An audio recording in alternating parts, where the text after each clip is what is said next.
कि सच अगर कहोगे तो उसके राजनीतिक नफा नुकसान भी हो सकते हैं। सरकार के खिलाफ हो गई है, स्टेट के खिलाफ हो गई है, इसलिए इस पर लगाम लगानी जरूरी है। तब ये दौर था। आज तो प्रेस को हम लोग ऐसा भी नहीं कह सकते। एक पंडित जी बैठाए गए हैं, एक मौलवी बैठाया गया है। अब शाम को 5 बजे मुकाबला लोगों के बीच में नहीं, जैसे दो कम्युनिटीज के बीच में मुकाबला होना है। आपातकाल तो लगा, नागरिक आजादी खत्म हुई, संविधान पर हमला हुआ, लेकिन जेल के अंदर उस तरह की दिक्कतें नहीं थी जैसे आज राजनीतिक कैदियों के लिए हो गई। सुनियोजित तरीके से हमले भी शामिल हैं, न्याय ना मिलना भी शामिल है, मीडिया का सांप्रदायिकरण भी शामिल है, और या तो स्टेट की गैर हाजिरी है राज्य की, या उसका एक तरफा एटीट्यूड है। ये कोई पहला मौका नहीं। और विरोध में खड़े होने वालों की इन 50 वर्षों में तादाद भी कम हुई। अब लोग डरने भी लगे हैं कि सच अगर कहोगे तो उसके राजनीतिक नफा नुकसान भी हो सकते हैं। लिहाजा जो ज़रूरतमंद हैं, जो तकलीफ में हैं, उनको न्याय मिलने की प्रक्रिया में देरी भी इस वजह से हुई। अब तो दोस्तों और दुश्मनों के बीच में कौन इस सवाल पर आपके साथ रहेगा, कौन नहीं रहेगा, वो भी बहुत बड़ा सवाल बन करके खड़ा हो गया है। मुझको दर्जनों बार दंगा पीड़ित इलाकों में जाने का मौका मिला है,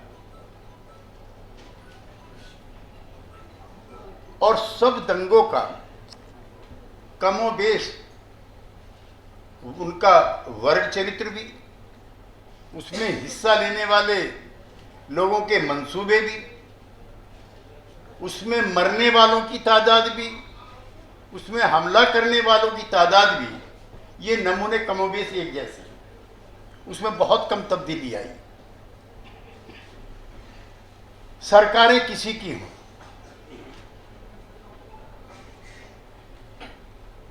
उसमें शब्दावली के फर्क जरूर रहते हैं, लेकिन मरने वालों की पहचान पर कोई फर्क नहीं पड़ता। मुझको याद है, मैं गाजियाबाद से लोकसभा का भी सांसद रहा हूं, और मेरे बाजू में मुरादाबाद जिला है। उस समय अमरोहा जिला नहीं बना था, ईद का दिन था, और ईदगाह भरा हुआ था। उसी में एक नापाक जानवर की एंट्री होती है, भगदड़ मस्ती है, आक्रोश होता है, नारेबाजी होती है, हल्की फुल्की पत्थरबाजी भी होती है। नापाक जानवर तो निकल करके ईदगाह से बाहर आ जाता है, लेकिन उसकी एवज में मरने वालों की लंबी फहरिस्त तैयार हो जाती है। जो मुरादाबाद या इसके आसपास के लोग होंगे वो जानते होंगे। और फिर लंबा दंगा 2-3 महीने तक। जो दिल्ली का वाक़या हमारे साथी की गिरफ्तारी का है, ये तब भी इसी तरह की गिरफ्तारियां होती थी, लेकिन इतनी बर्बरता, इतना जुल्म, इतना शायद इतना एक तरफा प्रहार उस समय नहीं होता था। दिखाने के लिए दोनों तरफ के तथाकथित सांप्रदायिक लोगों को गिरफ्तार किया जाता। जुडिशरी आज के मुकाबले में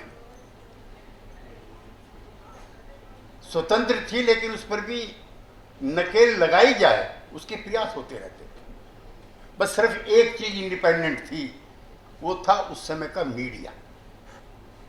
जहां आप बैठे हैं, यहां से कुलदीप नैयर जी बड़े प्रसिद्ध पत्रकार थे। जब 25 जून 1975 को आपातकाल लगता है, और आपातकाल आज के जैसा नहीं, मैं अपने मित्रों से सहमति रखता हूं। प्रेस ज्यादा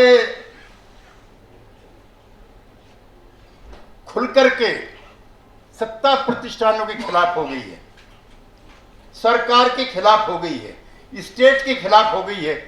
इसलिए इस पर लगाम लगानी जरूरी है। तब ये दौर था। आज तो प्रेस को हम लोग ऐसा भी नहीं कह सकते कि प्रेस गुलाम होगी। नहीं, ये तो जनरल नियाजी का जो सरेंडर था इंडो पाक वार में बगैर लड़े, जब 90,000 से भी ज्यादा लोगों ने आत्मसमर्पण कर दिया था, तो इंडियन प्रेस का जो आत्मसमर्पण है वो जनरल नियाजी जैसा, बगैर लड़े। उस समय यहां से कोई 250 के करीब पत्रकार निकले थे आपातकाल के विरोध, और उसमें राजेंद्र सच्चर भी थे, जिनके पिताश्री संयुक्त पंजाब के पहले मुख्यमंत्री थे। कई लोगों ने गिरफ्तारी दी। अब तो कोई ये भी नहीं कहता कि प्रेस की आजादी के लिए कुछ करना भी है। तब में हमें ये फर्क है। उसे कई समाचार पत्रों के संपादक थे। उस समय जयप्रकाश जी के आंदोलन का भी दौर चल रहा था, और बढ़ चढ़ करके लिखते थे। जैसे कांड और जैसे घटनाक्रम आज हो रहे हैं, अगर 74-75 में हो गए होते तो शायद समाचार पत्र वाले ही क्रांति कर दिए होते। और ऊपर वाले का लाख लाख शुक्र है कि ये सामने टेलीविजन वाले पत्रकार नहीं थे, क्योंकि जितनी खराबी इस दौर में इनके जरिए हुई है। एक पंडित जी बैठाए गए हैं, एक मौलवी बैठाया गया है। अब शाम को 5 बजे मुकाबला, उसके नाम भी ऐसे ऐसे हैं कि जैसे वो दो लोगों के बीच में नहीं, जैसे दो कम्युनिटीज के बीच में मुकाबला होना है। और शुरू हो जाता है। और मेरी जानकारी में है कि वो पेड लोग बैठते हैं वहां पर, उन्हें पैसे दिए जाते हैं। एक बार तो मुझे बहुत ताज्जुब हुआ कि पाकिस्तान के एक पत्रकार को जब गाली पड़ रही थी तो मैं ताज्जुब में था कि क्यों वो अपने मुल्क में बैठा हुआ बेवजह गाली खा रहा है। तो उसका डॉलर जो है, उसका पेमेंट डॉलर में हुआ था। ये तब ऐसा नहीं था। एक से एक बड़े पत्रकार थे, लिखते थे खूब। और जो पत्रकार जितना हुकूमत के खिलाफ लिखता था, समाज में उसकी उतनी ही ज्यादा इज्जत होती थी। जैसा कांड अब ये सैफी जी के साथ हुआ है, उसमें इक्के दुक्के होते थे। साल में एक आध बार हमारे मित्र बैठे हैं, अलीगढ़ के प्रेसिडेंट भी रहे, राज्यसभा में हमारे साथ भी थे।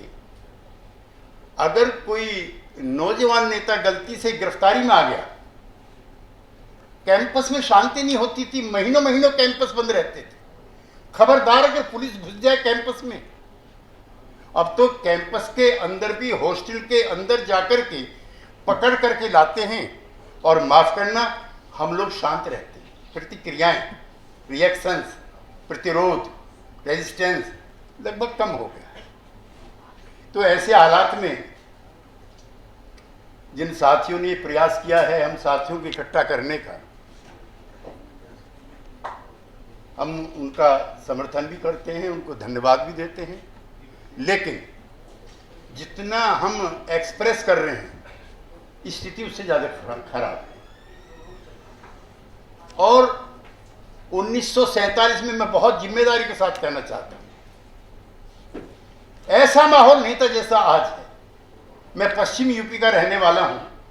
मुस्लिम लीग का सबसे बड़ा गढ़ यही था। जितने भी नवाब थे सब मुस्लिम लीग के समर्थक थे, चाहे छतारी का हो चाहे कहीं और का भी हो। जब बंटवारा होता है उस समय लोग ऊंचे पैमाने पे यहां से जा रहे होते। तो हमारे पश्चिम में ठाकुरों के, त्यागी लोगों के, गुजरों के और जाटों के, ज्यादातर गांव इन किसान जातियों के, हम लोगों के पुरखे रेल में से, बसों में से उतार करके लोगों को लाए थे कि नहीं, ये मुल्क तुम्हारा है, क्यों जा रहे हो? कि साहब डर लगता है। किस चीज से लगता है? तो पाकिस्तान के जो सपने दिखाए थे जिन्ना ने, एक तो उसके लिए कुछ उनका मन रहा होगा, दूसरा बड़ी वजह जाने की, यहां पर उनके जो सवाल हैं वो अनआंसर्ड होंगे, ये भी एक बड़ा सवाल था। लेकिन उस समय गांधी था, अब तो गांधी भी रोज मरता है। परसों मेवात में 2 लड़के नहीं मरे, इंडियन कॉन्स्टिट्यूशन मरा था। महात्मा गांधी की हत्या हुई थी। गांधी जी के कहने पर ही मौलाना अब्दुल कलाम आजाद ने लौटने के लिए जब फरियाद की थी तो बाघा बॉर्डर से लाखों मुसलमान लौट करके आ गए थे कि इस मुल्क में वो आज़ादी के साथ रहेंगे और कोई भेदभाव नहीं होगा। लेकिन आज गांधी भी नहीं है। गांधी को तो रोज ही मारा जाता है, दिन में कई कई बार। संविधान सबसे ज्यादा खतरे में है। 2 हमारे एक्सपर्ट तो हैं, कुर्सी साहब और अदीब साहब, जो कानून के विशेषज्ञ हैं। और ये सारे कानून जो है हमारे भाई सैफी पे नहीं लागू होते, न नागरिक आज़ादी होती, न अदालतें होती। ऐसे किस्से सुने नहीं गए। हम भी कई बार जेलों में रहे हैं। इमरजेंसी की जेलों में हम रहे तो हम सोचते थे कि शायद हम जिंदा वापस नहीं आएंगे। लेकिन आपके लिए खुशखबरी है कि हमारे जेल से आने के बाद सबके वजन बढ़े हुए थे। आपातकाल तो लगा, नागरिक आज़ादी खत्म हुई, संविधान पर हमला हुआ, लेकिन जेल के अंदर उस तरह की दिक्कतें नहीं थी जैसे आज राजनीतिक कैदियों के लिए हो गई। इसलिए मैं ज़्यादा समय ना लेता हुआ अपनी पार्टी की तरफ से भी, अपनी तरफ से भी, सब समाज की तरफ से भी, और हमारे जैसे जो पैदाइशी विरोध करने वाले लोग की जमात है लंबी, उसकी तरफ से अपनी टोटल सॉलिडेरिटी अपने मित्र साथी की तरफ है। और उनके लिए कोई प्रदर्शन, कोई जलूस, कोई हड़ताल, कोई सिग्नेचर कैंपेन ये कमेटी चलाएगी। हम उसमें सबके साथ कंधे से कंधा मिला के साथ रहेंगे। बहुत बहुत शुक्रिया।